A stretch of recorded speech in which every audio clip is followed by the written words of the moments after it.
Cat People from 1982 is a fantasy horror movie directed by Paul Schrader. It is loosely a remake of the 1942 film of the same name. In this movie, we find a character played by Nastassja Kinski reuniting with her long-lost brother, played by Malcolm McDowell, and discovering that their connection goes even deeper than she could imagine. Given the title of the film, it's not too much of a spoiler to say what is actually going on here. McDowell's character is a shape-shifting cat person who is trying to initiate Kinski's character into the clan, so to speak. Conflicts arrive when McDowell's character's insatiable urge for sex and murder get him in trouble, and he is captured in his cat form by the local zookeeper played by John Hurd. John Hurd, may he rest in peace, was actually great in this. He's the dad from Home Alone, and I think he holds his own as a leading man here. But of course, the main attraction is Nastassja Kinski, who brings most of the sex appeal to this movie. Although I will say, and this may be a hot take, but Annette O'Toole in a smaller role absolutely mogs Kinski in a very brief sequence where she shows some skin that's not even meant to be sexy. Meanwhile, Kinski spends most of her time on screen sans clothing. So with all of that out of the way, was the movie any good? I actually thought it was, and not just because of all the flesh on display. I thought the movie had a good pace, there's some intrigue to what's going on here, and though I have seen the original film, the plot is different enough that I found many things to be unexpected in the story. Not to mention we have music from Giorgio Moroder featuring vocals from David Bowie, which was a beautiful way to kick off the film.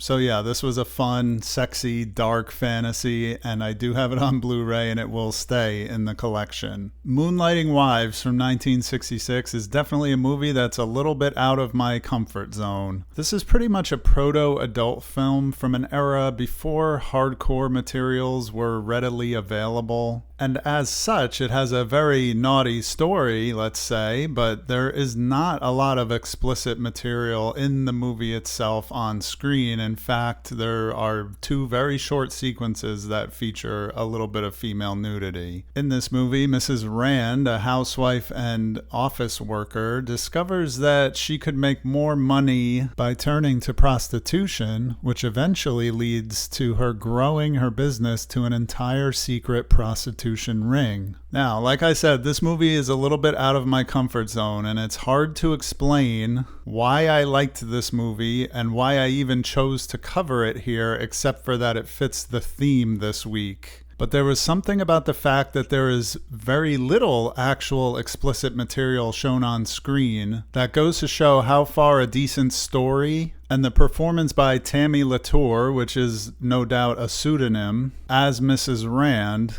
building her business, I found intriguing.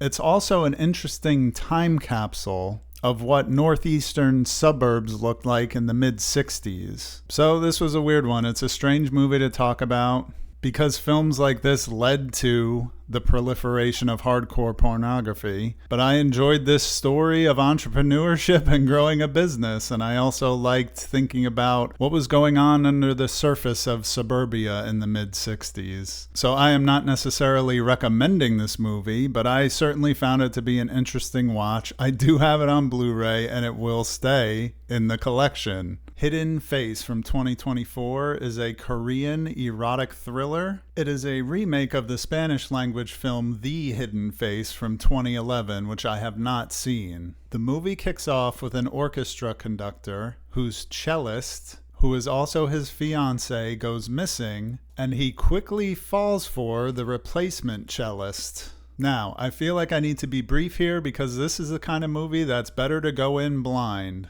In fact, trailers for this movie and the original give away the entire movie. I would recommend avoiding trailers, and I'm cutting down the footage as much as I possibly can here to not show anything. But if you're looking for a moderately spicy thriller about toxic relationships that goes to some pretty dark places, although it's not as edgy as I think it wants to be, I do recommend Hidden Face, and I'm looking forward to watching the original from 2011. And that's going to do it for this episode. Thank you for watching to the end. And if you like these short movie reviews that I do, I have a whole playlist of them on my channel. Thanks again, and I'll see you on the next one.